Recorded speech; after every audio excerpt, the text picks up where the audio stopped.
Assalamualaikum warahmatullahi wabarakatuh. Apa kabar semuanya? Semoga selalu sehat, dilancarkan rezekinya, dimudahkan segala urusannya ya. Amin. Nah, di video kali ini saya akan berbagi informasi yaitu terkait jadwal pencairan bantuan PKH tahap 2 maupun BPNT tahap 2 tahun 2025. Kapan PKH dan BPNT mulai dicairkan kembali. Jadi simak jadwal dan tahapan-tahapan pencairannya ya. Maka dari itu simak terus videonya sampai selesai agar supaya tidak ketinggalan informasinya. Nah, program Keluarga Harapan atau PKH merupakan salah satu program unggulan pemerintah Indonesia yang bertujuan untuk mengurangi angka kemiskinan melalui bantuan sosial. Nah, untuk pencairan tahap pertama ini berlangsung sejak bulan Februari dan berlanjut hingga bulan Maret tahun 2025 karena masih banyak para KPM yang belum cair bantuannya. Hal ini tentu memberikan harapan bagi banyak keluarga penerima manfaat KPM ya, yang menantikan bantuan ini untuk memenuhi kebutuhan sehari-hari. Pencairan dana PKH dan BPNT dilakukan secara bertahap. Dana yang telah dicairkan akan masuk ke rekening Kartu Keluarga Sejahtera atau KKS. Adapun KPM PKH BPNT yang dicairkan melalui kantor pos Indonesia.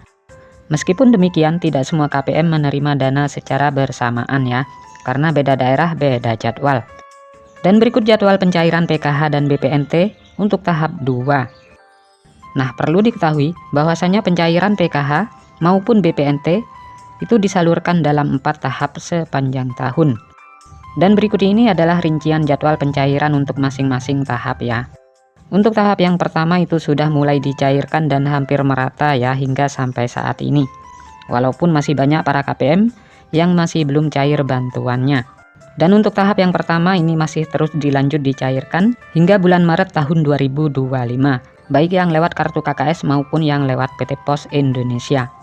Sedangkan untuk tahap 2 ini akan kembali dicairkan di antara bulan Mei dan Juni.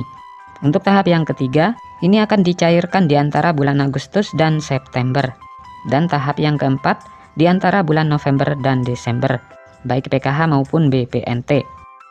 Nah, dengan adanya jadwal ini diharapkan KPM dapat mempersiapkan diri ya, dan mengatur keuangan mereka dengan lebih baik, terutama dalam menghadapi kebutuhan yang mungkin meningkat di setiap tahapan pencairan. Nah, sementara besaran bantuan PKH bervariasi ya, tergantung pada kategori penerima. Untuk ibu hamil, Rp750.000 per tahap, total 3 juta per tahun. Sedangkan anak usia dini umur 0 sampai dengan 6 tahun, Rp750.000 per tahap, total 3 juta per tahun. Untuk anak SD sederajat, Rp225.000 per tahap, total Rp900.000 per tahun. Untuk kategori lansia dan disabilitas, Rp600.000 per tahap. Nah, dengan adanya variasi besaran bantuan ini, pemerintah berharap dapat mencakup berbagai kebutuhan yang berbeda dari setiap kategori penerima, sehingga bantuan yang diberikan lebih tepat sasaran. Nah, jumlah penerima manfaat PKH tahun 2025, pemerintah menargetkan sebanyak 10 juta KPM sebagai penerima manfaat PKH tahun 2025. Target ini menunjukkan komitmen pemerintah dalam mengentaskan kemiskinan dan memberikan dukungan kepada masyarakat yang membutuhkan. Dengan jumlah penerima yang besar, diharapkan program ini dapat memberikan dampak positif yang signifikan terhadap perekonomian keluarga penerima. Bagi masyarakat yang ingin mengecek status penerima manfaat, kalian dapat mengunjungi situs resmi cekbansos.kemensos.go.id. Di situs tersebut, kalian dapat menemukan informasi terkait status penerimaan bantuan sosial, termasuk PKH dan BPNT. Nah, untuk mendapatkan informasi terbaru dan paling akurat, selalu pantau terus informasi resmi dari Kementerian Sosial. Dengan mengikuti perkembangan terbaru, KPM dapat lebih siap dalam memanfaatkan bantuan yang diberikan.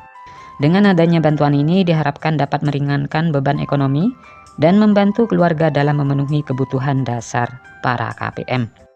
Nah, jadi itulah informasi yang dapat saya sampaikan, semoga bermanfaat. Sampai ketemu di informasi-informasi selanjutnya. Assalamualaikum warahmatullahi wabarakatuh.